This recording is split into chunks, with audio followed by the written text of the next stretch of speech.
அனைவருக்கும் வணக்கம். நம்ம டெய்லி ஹிந்தி நியூஸ் பேப்பர் பார்த்துட்டே இருக்கோம். இன்னைக்கு என்ன இம்பார்ட்டன்ட் நியூஸஸ் இருக்கு அப்படிங்கிறத பார்ப்போம்.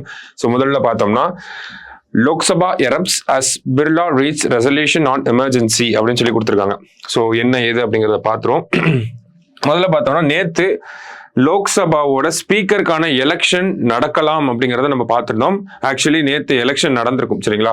ஸோ இந்தியன் ஹிஸ்டரியிலே சின்ஸ் இண்டிபெண்டன்ஸ் 4th டைமா இந்த லோக்சபா ஸ்பீக்கருக்கான எலெக்ஷன் அப்படிங்கிறது நடந்திருக்கு. இதுக்கு முன்னாடிலாம் எப்போ நடந்துச்சு அப்படிங்கிறது நேற்று நியூஸ் பேப்பர்ல கொடுத்துருந்தாங்க. ஆக்சுவலி 1952ல ஜிவி மௌலாங்கர் வந்திருப்பார். அதுக்கப்புறம் பார்த்தோம்னா 1967, அப்புறம் 6-7 திருப்பி போட்டா 7-6 1976. அடுத்தது இப்போ 18வது லோக்சபா 2024. இந்தியன் ஹிஸ்டரியிலேயே இந்த 4 வருஷங்கள்ல மட்டும்தான் நமக்கு லோக்சபா ஸ்பீக்கருக்கான எலெக்ஷன் அப்படிங்கிறது நடந்திருக்கு. அப்ப மற்ற வருஷங்கள்ல என்ன இருக்கும்? கன்சென்சஸ் டெவலப் பண்ணிருப்பாங்க. அதாவது ஒருமித்த கருத்து, நீங்க ஆளுங்கட்சியா இருக்கக்கூடிய நீங்க ஸ்பீக்கர் பதவியை வச்சுக்கோங்க, நாங்க எதிர்கட்சியா இருக்கோம், எங்களுக்கு டெபுட்டி ஸ்பீக்கர் பதவியை வந்து கொடுத்துருங்க அப்படின்னு சொல்லி அந்த ஒரு கன்சென்சஸ் இருந்துச்சு. அந்த ஒரு நடைமுறை எப்படி பின்பற்றப்படாம வருது சமீப காலங்கள்ல அப்படிங்கறதெல்லாம் நேற்று பார்த்துருந்தோம். ஸோ நேற்று ஆக்சுவலி எலெக்ஷன் நடந்துச்சு. எலெக்ஷன் நடந்து யாரு வின் பண்ணிருக்காங்க அப்படின்னு பார்த்தோம்னா ஆப்வியஸ்லி ஓம் பிர்லா அவர்கள். ஓகேங்களா? ஸோ ஓம் பிர்லா தான் என்ன வின் பண்ணிருக்காருன்னா, இவர் தான் செகண்ட் கன்சிக்யூட்டிவ் டேமா. ஓகே, போன லோக்சபாலையும் அவர் தான் இருந்தாரு. ஸோ 17வது லோக்சபால ஸ்பீக்கரா இருந்தவரும் அவர் தான்.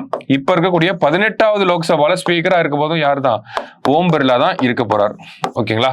ஸோ 18வது லோக்சபாலையும் ஓம் பிர்லா அவர்கள் தான் ஸ்பீக்கரா வந்து இருக்க போறாரு. ஸோ இதன் மூலயமா பார்த்தோம்னா இன்னொரு பெக்குலியரான விஷயம், ஒரே நபர் அடுத்தடுத்த லோக்சபால ஸ்பீக்கரா இருக்கிறது இது வரைக்கும் 4 முறை தான் நடந்திருக்கு. ஓகேங்களா? ஸோ 4 மெம்பர்ஸ் தான் போன லோக்சபாலையும் ஸ்பீக்கரா இருந்திருக்காங்க, இந்த லோக்சபாலையும் ஸ்பீக்கரா இருந்திருக்காங்க. அந்த மாதிரி 5th டைமா யார் வந்திருக்காருன்னா ஓம் பிர்லா வந்திருக்காரு. ஓகேங்களா? ஸோ 16வது லோக்சபாலையும் இவர் தான் இருந்திருக்காரு. 17வது லோக்சபாலையும் இவர் தான் இருந்தாரு. இப்போ 18வது லோக்சபாலையும் இவர் தான் இருக்க போறாரு. ஓகேவா? இந்த மாதிரியான ஒரு நிகழ்வு 5வது டைமா நடக்குது. சரிங்களா? ஸோ ஃபேக்சுவல் இன்ஃபர்மேஷன் அதெல்லாம் ஜஸ்ட் என்ன அப்படிங்கறது தெரிஞ்சுக்கிறோம். ஓகேவா? ஸோ இந்த இடத்துல என்ன கொடுத்திருக்காங்க, எதுக்கு அதெல்லாம் கொடுக்காம இதை எடுத்து கொடுத்திருக்காங்க அப்படின்னு பார்த்தோம்னா, இவரு ஸ்பீக்கர் ஆனதுக்கு அப்புறமா எடுத்த ஃபர்ஸ்ட் டெசிஷன் என்ன அப்படின்னு பாருங்க. நமக்கு ஜூன் 25 1975ல என்ன ஆயிருக்கும் அப்படின்னா, இந்திரா காந்தி அவர்கள் பிரைம் மினிஸ்டரா இருக்கப்போ இந்தியாவில் எமர்ஜென்சி அப்படிங்கிறத கொண்டு வராங்க. ஓகேவா? ஸோ எமர்ஜென்சி அப்படிங்கிறத கொண்டு வராங்க.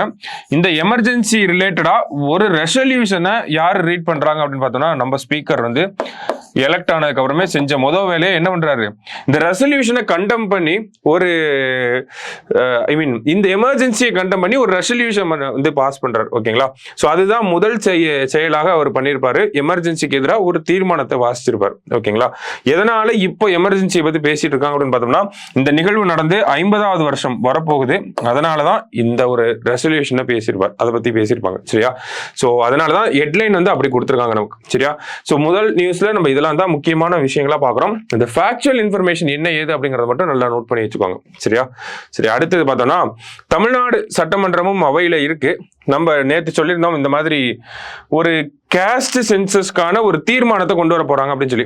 அது என்ன கேஸ்ட் சென்சஸ்க்கான தீர்மானம் அப்படின்னா, நமக்கு ஜாதிவாரி கணக்கெடுப்பு அப்படிங்கிறது ஒரு சமீபத்தில் இருக்கக்கூடிய ஒரு பிரச்சனையா தான் இருக்கு. ஏன் அப்படின்னு பார்த்தோம்னா, சமீபத்தில் எதுக்கு இந்த ஜாதிவாரி கணக்கெடுப்பு அடிக்கடி செய்தியில பாக்குறோம்னா, பீகார் அரசாங்கம் போன வருஷம் வந்து ஒரு ஜாதிவாரி கணக்கெடுப்பு நடத்தி ஒரு ரிப்போர்ட்டை சப்மிட் பண்ணியிருந்தாங்க, ஒரு அறிக்கையை தாக்கல் பண்ணியிருந்தாங்க. அந்த அறிக்கையின் வாயிலாக என்ன பண்ணியிருந்தாங்கன்னா, பீகார்ல ஆல்ரெடி இருந்த 50% இடஒதுக்கீடு அப்படிங்கிறத 65% இடஒதுக்கீடா மாத்திருப்பாங்க. ஓகே, 50% இருந்து 65% அந்த ரிப்போர்ட்டை பேஸ் பண்ணி காஸ்ட் சென்சஸை பேஸ் பண்ணி இன்க்ரீஸ் பண்ணியிருந்திருப்பாங்க. ஆனா பீகார்ல இருக்கக்கூடிய பாட்னா உயர் நீதிமன்றம் என்ன பண்ணிருப்பாங்கன்னா, 65% இன்க்ரீஸ் பண்ணது செல்லாது அப்படின்னு சொல்லி தீர்ப்பு கொடுத்துட்டாங்க. ஓகேவா? அதை தொடர்ந்து எல்லா மாநிலங்களும் வந்து பார்த்தோம்னா, போன வருஷம் பீகார் அந்த காஸ்ட் சென்சஸ் முடிச்சதுக்கு அப்புறமா நாங்களும் காஸ்ட் சென்சஸ் எடுக்க போறோம், நாங்களும் காஸ்ட் சென்சஸ் எடுக்க போறோம் அப்படிங்கிற அறிவிப்புகளை மட்டும்தான் வெளியிட்டு இருந்தாங்க. யாருமே அதை பண்ண கிடையாது. அந்த வகையில தமிழக அரசாங்கம் தமிழக சட்டப்பேரவையில் என்ன சொன்னாங்கன்னா, நாங்க ஜாதிவாரி கணக்கெடுப்பு அப்படிங்கறத மத்திய அரசாங்கம் தான் பண்ணணும், அதற்காக ஒரு தீர்மானம் கொண்டு வர போறோம் அப்படிங்கறத சொல்லியிருந்தாங்க. சோ அந்த ஒரு நிகழ்வு நேற்று நடந்துருச்சு. தமிழக அரசாங்கம் அவையில சட்டப்பேரவையில் என்ன சொல்றாங்க அப்படின்னா, ஜாதிவாரி கணக்கெடுப்பு அப்படிங்கிறத மத்திய அரசாங்கம் கொண்டு வரணும்னு அவங்க ஒரு தீர்மானம் கொண்டு வர போறோம் அப்படின்னு சொல்றாங்க. அதுக்கு எதிர்கட்சியில் இருக்கக்கூடிய எதிர்கட்சி நபர்கள் எம்எல்ஏக்கள்லாம் இருப்பாங்க இல்லையா, அவங்க பீகார்லாம் அவங்களே பண்ணிட்டாங்க, நம்ம பண்றதுக்கு என்ன அப்படின்ற மாதிரி கேட்கறாங்க. ஸோ அதற்கு சில சட்டத்தில் இடம் கிடையாது அப்படிங்கிற ஒரு விளக்கத்தை வந்து நம்ம முதலமைச்சர் அவர்கள் வந்து கொடுத்திருப்பாங்க. என்ன அப்படின்னு பார்த்தோம்னா, நமக்கு ஒரு சட்டத்தை சொல்றாங்க. 2008 ஒரு சட்டம் கொண்டு வருது, அது கொண்டு வரப்பட்டிருக்கு. என்ன சட்டம் அப்படின்னு பார்த்தோம்னா, கலெக்ஷன் ஆஃப் ஸ்டாட்டிஸ்டிக்ஸ் ஆக்ட் அப்படின்னு சொல்லி ஒரு சட்டம் கொண்டு வரப்பட்டிருக்கு. ஓகேவா, கலெக்ஷன் ஆஃப் ஸ்டாட்டிஸ்டிக்ஸ் ஆக்ட் அப்படின்னு. இந்த சட்டத்தின் படி பார்க்கிறப்ப நம்மளால ஒரு டேட்டாவை எடுக்க முடியும். அது என்ன டேட்டாவா தான் இருக்கும் அப்படின்னு பார்த்தோம்னா, நமக்கு சோசியோ எக்கனாமிக் டேட்டாவா மட்டும்தான் இருக்கும். ஓகேவா, சமூகம் மற்றும் பொருளாதாரம் சார்ந்த ஒவ்வொரு மக்களுடைய ஒரு குடும்பம் இருக்காங்க அப்படின்னா அவங்களை பத்தி நம்ம ஒரு டேட்டா எடுக்கிறோம்னா அது அந்த குடும்பத்தோட சமூக நிலை மற்றும் பொருளாதார நிலையை பத்தி மட்டும்தான் எடுக்க முடியும். ஆனா இந்த கேஸ்ட் பேஸ்டா அதை எடுக்க முடியாது. கேஸ்ட் பேஸ்டா எடுக்கிறப்ப ஒவ்வொரு பாப்புலேஷனையும் ஒவ்வொரு மக்களையும் நம்ம சர்வே பண்ற மாதிரி ஆகும். ஓகேவா, எக்ஸாம்பிளுக்கு கேஸ்ட் சென்சஸ் அப்படிங்கறது எடுக்கிறாங்கன்னா ஒவ்வொரு நபர்கிட்டையும் போய் ஒவ்வொரு குடும்பத்துக்கிட்டையும் போய் நீங்க என்ன ஜாதியை சேர்ந்தவங்க அப்படிங்கறத எடுப்பாங்க இல்லையா.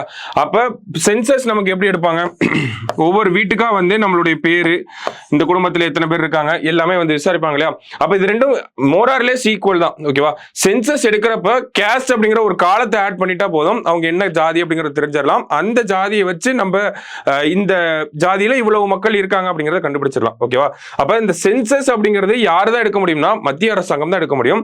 இந்த சட்டமும் அதை தான் சொல்ல வருது அப்படிங்கறத நம்ம முதலமைச்சர் அவர்கள் ஒரு தெளிவான விளக்கத்தை வந்து கொடுத்திருப்பாங்க. ஓகேவா, கலெக்ஷன் ஆஃப் ஸ்டாட்டிஸ்டிக்ஸ் ஆக்ட் 2008 படி நம்ம ஒரு சோசியோ எக்கனாமிக் டேட்டாவை கலெக்ட் பண்ண முடியும். ஆனா ஒரு பாப்புலேஷனோட டேட்டாவை கலெக்ட் பண்ண முடியாது. ஏன்னா அது மத்திய பட்டியலில் வருது அப்படின்னு சொல்லியிருக்காங்க. ஓகேவா, அதான் என்ன சொல்லிருக்காங்க, state government cannot collect data pertaining to entry specified in the union list அப்படின்னு சொல்லி கொடுத்துருக்காங்க. ஏன்னா சென்சஸ் அப்படிங்கிறது கேஸ்ட் சென்சஸ்னாலும் அது ஒரு சென்சஸ் தான். ஓகேவா, சென்சஸ் அப்படிங்கிறது எங்க இருக்கு, மத்திய பட்டியலில் இருக்கு. மத்திய பட்டியலில் இருக்கக்கூடிய ஒரு விஷயத்துக்கு யாரு தான் பண்ணணும், மத்திய அரசாங்கம் தான் பண்ணணும். அது பொதுப்பட்டியலில் இருந்திருந்தா கூட மாநில அரசாங்கங்கள் பண்றதுக்கு ஒரு வாய்ப்பு இருக்கு. இருந்தாலும் அது மத்திய பட்டியலில் இருக்கனால, யூனியன் லிஸ்ட்ல இருக்கனால நாங்க பண்ண முடியாது, பண்ணவும் கூடாது. அதனாலதான் பீகார்ல இந்த மாதிரியான ஒரு குழப்பம் அப்படிங்கிறது ஏற்பட்டிருக்குன்றத தெளிவாக விளக்கம் கொடுத்திருக்காங்க. சோ ஏன் மாநில அரசாங்கம் கேஸ்ட் சென்சஸை எடுக்க கூடாது அப்படிங்கிற கேள்விக்கு ஒரு பதில தான் இந்த இடத்துல கொடுத்திருக்காங்க. ஒரு ஆக்ட் படி பாக்குறப்ப சோசியோ எக்கனாமிக் டேட்டாவை நம்மளால எடுக்க முடியும். அந்த சோசியோ எக்கனாமிக் டேட்டா அப்படிங்கிறதும் நம்மளால கேஸ்ட் சென்சஸோட ஈக்குவேட் பண்ண முடியாது. கோர்ட்டுக்கு போனோம் அப்படின்னா இது சோசியோ எக்கனாமிக் டேட்டா தான், கேஸ்ட் டேட்டாவுக்கு ஈக்குவலண்டா இருக்காது அப்படிங்கறத ஈஸியா ப்ரூவ் பண்ணிடுவாங்க. அப்ப கேஸ்ட் சென்சஸை எடுங்க அப்படின்னு கேட்கறாங்க. கேஸ்ட் சென்சஸ் எடுக்கணும்னா எங்களால முடியும், நாங்க பண்ண மாட்டோம்னு சொல்லல. ஆனா அதுக்காக சட்டத்துல இடம் கிடையாது அப்படிங்கிறது தான் தெளிவா சொல்லியிருக்காங்க. ஏன்னா சென்சஸ் அப்படிங்கிறது மத்திய பட்டியல்ல யூனியன் லிஸ்ட்ல கரெக்டா என்ட்ரி நம்பர் கூட சொல்லியிருப்பாங்க. என்ட்ரி நம்பர் 69ல சென்சஸ் அப்படிங்கிறது சொல்லப்பட்டிருக்கு அப்படிங்கிறத நம்ம அவையில வச்சு விவாதத்துல இந்த ஒரு செய்தியை வந்து தமிழக அரசாங்கம் சார்பில் கொடுத்திருக்காங்க. அப்ப நம்ம கிட்ட ஒரு கேள்வி வருது, மத்திய அரசாங்கம் தான் மாநில அரசாங்கம் ஜாதிவாரி கணக்கெடுப்பு நடத்த முடியுமா அப்படின்னு கேட்டா இந்த ஒரு லிஸ்ட் படி நம்மளால முடியாது அப்படிங்கிற ஒரு பதில நம்ம சொல்றோம். சரிங்களா, ஏன்னா சென்சஸ் அப்படிங்கிறது மத்திய பட்டியலில் இருக்கு. மத்திய பட்டியலில் என்ட்ரி லிஸ்ட் 69ல வந்து நமக்கு இருக்கு. சரியா, சோ அதை தான் நமக்கு கொடுத்திருக்காங்க. சோ ஒரு தெளிவுபடுத்திக்கிறதுக்காக தான் நம்ம இதை பாக்குறோம். ஓகேவா, இப்ப இந்தியாவில் லாஸ்டா இப்ப கேஸ்ட் சென்சஸ் எடுக்கப்பட்டிருக்கு அப்படின்னு பார்த்தோம்னா 1931ல தான் எடுக்கப்பட்டிருக்கு. அதுதான் இந்த இடத்துல தனியாக ஹைலைட் பண்ணிருக்கோம். சரியா, சோ 1931ல லாஸ்ட் கேஸ்ட் சென்சஸ் அப்படிங்கிறது எடுக்கப்பட்டிருக்கு. முக்கியமான ஒரு விஷயத்தை புரிஞ்சுக்கணும், ஜாதிவாரி கணக்கெடுப்பு அப்படிங்கிறது ஜாதிகளற்ற சமூகத்துக்கு ஒரு வழியா தான் இருக்கணும். ஓகேங்களா, சோ கேஸ்ட்லெஸ் சொசைட்டியை கொண்டு வரதுக்கு கேஸ்ட் பேஸ் சென்சஸ் அப்படிங்கிறது ஹெல்ப்ஃபுல்லா இருக்கணும் அப்படிங்கிற ஒரு பாயிண்ட்டை நம்ம புரிஞ்சுக்கணும். சரிங்களா, சோ லாஸ்டா பாக்குறப்ப என்ன நியூஸ் இருந்துச்சு அப்படின்னா, எடிட்டோரியல் பேஜ்ல என்ன சொல்லியிருந்தாங்க அப்படின்னா, நம்ம டிஸ்கஸ் பண்ண விஷயங்களை தான் திருப்பி கொடுத்துருந்தாங்க. ஒரு எதிர்கட்சி வந்து வலுவா இருக்கப்போ பார்லிமெண்ட் எப்படி செயல்படும் அப்படிங்கறத பத்தி தான் மறுபடியும் டிஸ்கஸ் பண்ணியிருந்தாங்க. அதை நம்ம ஆல்ரெடி ஒரு டைம் நல்லாவே டிஸ்கஸ் பண்ணிட்டோம். சரிங்களா, திருப்பி பார்க்கணுங்கிற அவசியம் கிடையாது. ஸோ அடுத்தது பார்த்தோம்னா, NATO names Dutch PM Mark Rutte as next chief அப்படின்னு கொடுத்துருக்காங்க. ஓகேவா, so NATO North Atlantic Treaty Organisation, இந்த அமைப்பை பத்தி நமக்கு நல்லாவே தெரியும், அடிக்கடி செய்தியில பார்க்கக்கூடிய ஒரு அமைப்பு தான். ஸோ 32 உறுப்பினர்கள் இருக்காங்க. இந்த அமைப்போடைய தலைவராக யார் அப்பாயிண்ட் பண்றாங்கன்னா மார்க் ரூட்டே அப்படிங்கிற டச்சோட பிரைம் மினிஸ்டர். ஓகேங்களா, அதாவது இவரோட பதவிக்காலம் அஸ் அ பிரைம் மினிஸ்டரா அவரோட பதவிக்காலம் அப்படிங்கிறது முடிஞ்சிருச்சு. ஓகேவா? டச் இந்த சென்ஸ் நெதர்லாந்து அப்படிங்கிறது நம்ம சொல்றோம், ஹாலாண்ட் அப்படின்னு சொல்றோம் இல்லையா? இந்த டச் அப்படின்னா நெதர்லாந்து அப்படிங்கிற நாட்டத்தை சொல்ல வராங்க. ஸோ 32 உறுப்பினர்கள் இருக்கக்கூடிய நாட்டோ அமைப்புடைய சீஃபா யார் வர போறாங்கன்னா நமக்கு மார்க் ரூட்டே அவர்கள் தான் வர போறாங்க. சரியா? ஸோ இன்னைக்கு நியூஸ் பேப்பர்ல இருந்த முக்கியமான விஷயங்கள்னா இந்த 3 நியூஸ் தான். ஸோ நல்லா பார்த்து வச்சுக்கோங்க. அந்த கேஷ் சென்சஸ் அதெல்லாம் கொஞ்சம் நல்லா நோட் பண்ணி வச்சுக்கோங்க. சரியா? நாளைக்கு நியூஸ் பேப்பர்ல மீட் பண்ணலாம். தேங்க்யூ.